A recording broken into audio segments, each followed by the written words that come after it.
Hi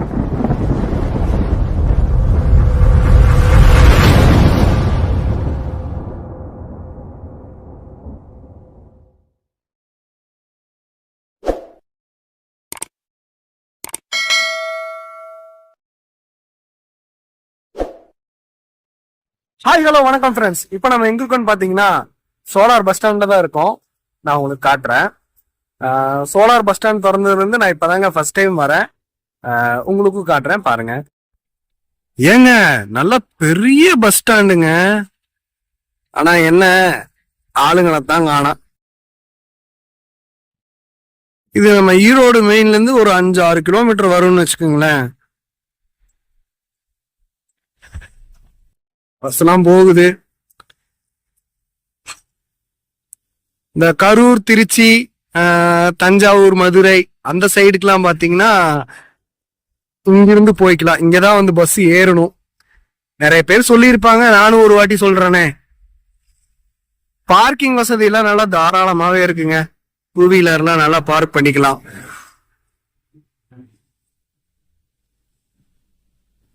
இது ஒரு முக்கியமான வீடியோ. அந்த சைடு வந்தேன், அதனால வந்து உங்களுக்கு இந்த சோலார் பஸ் ஸ்டாண்டை காட்டுறேன். உள்ள இன்னொரு நாள் போய்க்கலாங்க, எனக்கு டைம் இல்லை. நான் ஒரு கோவில் வீடியோ தான் இது. நான் எங்க போறேன் அப்படிங்கறது நீங்க தம்ப்லைன் பார்த்துட்டு தான் வந்திருப்பீங்க. போயிட்டு சொல்றேனே, கொஞ்ச நேரம் கழிச்சு கன்டினியூ பண்றேங்க.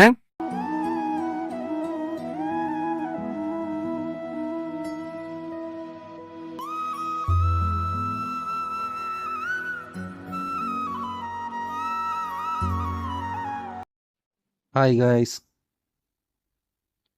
ட்ரெயினுக்காக வெயிட்டிங். ட்ரெயின் எப்போ வரப்போதோ தெரியல. வந்துருச்சு. Hi hello friends. இப்போ நம்ம எங்க இருக்கோம்னு பார்த்தீங்கன்னா நட்ராத்தீஸ்வரர் கோயிலில் தாங்க இருக்கோம். அந்த கோயிலுக்கு வந்திருக்கோங்க. பாலா கிளாசிக் பிளாக் சேனலை லைக் பண்ணுங்க, ஷேர் பண்ணுங்க, கமெண்ட் பண்ணுங்க அண்ட் சப்ஸ்கிரைப் பண்ண மறந்துடாதுங்க. சப்ஸ்கிரைப் பண்ணி ஆள்கிற பட்டனை கிளிக் பண்ணி வச்சுக்கோங்க. அப்போ தான் நான் போடுற ஒவ்வொரு வீடியோவும் உங்களுக்கு கிடைக்கும். வாங்க கோயிலை பார்க்கலாம். ஹாய் காய்ஸ், இப்போ நம்ம கோயிலுக்கு வந்துட்டோம். நான் உங்களுக்கு பின்னாடி வியூ காட்டுறேன் பாருங்க. இவ்வளோ ஒரு அருமையான கோவில் வந்து ஈரோட்டுக்குள்ள இருக்குதுங்கிறதே நிறைய பேருக்கு தெரியாது. அதுதான் இங்க பிரச்சனையே. நல்லதை வந்து நாடு கேட்கும்னு சொல்லுவாங்க. அந்த மாதிரி நல்ல விஷயங்களை நம்ம எடுத்து சொல்றதுல தப்பு இல்லையே. வியூ காட்டுறேன் பாருங்க பின்னாடி. இதுவும் கேரளாலாம் இல்லைங்க, இதுவும் ஈரோடு மாவட்டம். இந்த கோவிலை காட்டுறேன் பார்க்குறீங்களா, நடு தண்ணிக்குள்ள இருக்கு இந்த கோவில். நிறைய வரலாறு இருக்கு, அதை நான் பின்னாடி சொல்றேன். இதுக்கு போறதுக்கு ஒரு பாலம். காவிரி ஆத்துக்கு நடுவில் காங்கேயம்பாளையத்தில் வந்து 6000 வருஷம் அகஸ்தீஸ்வர முனிவரால் வந்து சுயம்பு வடிவில் உருவான கோயில் தாங்க நட்ராற்றீஸ்வரர் கோவில். ஈரோட்டிலேருந்து கரூர் போகிற வழியில் சாவடிப்பாளையம் புதூர்லேருந்து 2 கிலோமீட்டர் தொலைவில் உள்ள கோவில் தாங்க இந்த கோவில். எந்த இடத்துல அமைஞ்சிருக்கு அப்படின்னு பார்த்தீங்கன்னா காவிரி ஆற்றுக்கு நடுவில் அமைஞ்சிருக்கு. அதனால தான் இந்த கோவிலுக்கு பேர் நட்ராற்றீஸ்வரர். சுமார் 6000 ஆண்டுகள் வரலாறு இருக்குங்க இந்த கோவிலுக்கு. சும்மா கிடையாது. ஆற்றுல எவ்வளோதான் தண்ணி வந்தாலும் கோவிலே முழுகினாலும் இங்கே இருக்கிற லிங்கத்துக்கு எதுவுமே ஆகாதுங்க. அதான் இதோட சக்தின்னு வச்சுக்கோங்களேன். தோஷங்கள் வந்து நீங்கும் அப்படின்னு ஒரு நம்பிக்கை. சுமார் ஈரோட்டிலேருந்து ஒரு 15 கிலோமீட்டர் தொலைவில் இருக்குங்க இந்த கோவில். இந்த கோவிலோட சிறப்பு என்ன அப்படின்னு பார்த்தீங்கன்னா தலைக்காவேரி வந்து பார்த்தீங்கன்னா கர்நாடக மாநிலம் குடகு மாவட்டத்தில் இருக்குங்க. பிரம்மகிரி மலையில் சுமார் 1276 மீட்டர் உயரத்தில் அமைஞ்சிருக்குங்க. இது வந்து ஹிந்து மக்களுக்கு புனித யாத்திரை தலமாகவும் விளங்கிட்டு வருதுங்க. காவிரி ஆத்தோட பிறப்பிடம் வந்து குடகு மாவட்டம் தான், தலைக்காவேரி. அதுலேருந்து பார்த்தீங்கன்னா லாஸ்ட் எண்டிங் பாயிண்ட் காவிரி ஆறு கடலோட கலக்கிற இடம் வந்து தமிழ்நாடு மாநிலத்தில் மயிலாடுதுறை மாவட்டத்தில் பூம்புகாருங்கிற இடத்துல காவேரி பூம்பட்டினம் அப்படிங்கிற ஒரு பட்டப்பேர் கூட இருக்கு. வங்காள விரிகுடால வந்து கலக்குதுங்க. சுமார் 800 கிலோமீட்டர் வந்து கர்நாடகாவிலிருந்து லாஸ்ட் எண்டிங் பாயிண்ட் பூம்புகார் வரையும் வந்து பாயுதுன்னு வச்சுக்கோங்களேன் இந்த காவேரி ஆறு.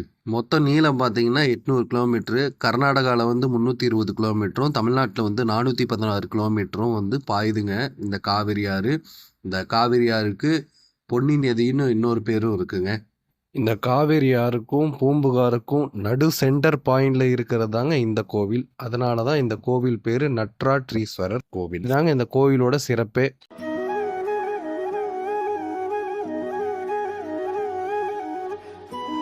நான் இந்த கோயிலுக்கு ஒரு 2-3 டைம் வந்திருக்கேன்.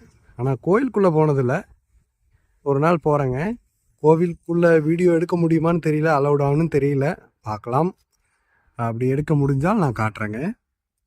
இது வந்து பார்த்தீங்கன்னா காங்கேயம் பாளையம் அப்படிங்கிற இடத்துல இருக்குது. கூகுள் மேப்பில் போட்டிங்கன்னா வந்துடும். சூரியன் சுட்டெரிக்குது. இப்போ மணி 4:30. அப்படியே வியூ பாருங்க ஜி அப்படிங்கிற மாதிரி இருக்கு. சத்தியமா சொல்லுங்க, இதெல்லாம் ஆறு மாதிரியே இருக்கு, கடல் மாதிரி இருக்கு. நிறைய பேர் குளிச்சுட்டு இருக்காங்க, துணி துவைச்சுக்கிட்டு இருக்காங்க, சைனிங் போர்டு வச்சிருக்காங்க பார்த்துக்குங்க. இவங்க என்ன சொல்றாங்களோ அதை நம்ம கேட்டுக்கிட்டா நமக்கு சேஃபு, நம்ம குடும்பத்துக்கு சேஃபு. ஏன்னா அவங்கள நம்பி ஃபேமிலியெல்லாம் இருப்பாங்கல்ல.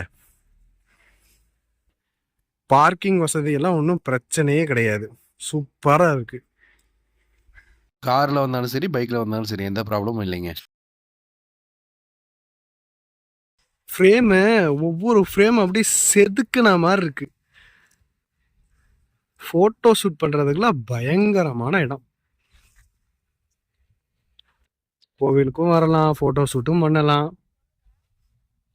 அழகான அமைதியான ஏரியா, காவேரி ஆற்றங்கரையிலேயே இருக்கு. இதாங்க பஸ் ஸ்டாப்பு. கரூர் போகிற வழின்னு வச்சுக்கோங்களேன், ஈரோட்லேருந்து. இந்த பஸ் ஸ்டாப் பேர் வந்து புதூர் 4 ரோடு. ஸ்ட்ரைட்டா ஒரு ரோடு தெரியுது இல்லைங்களா? அந்த வழியா தான் போகணும் கோயிலுக்கு.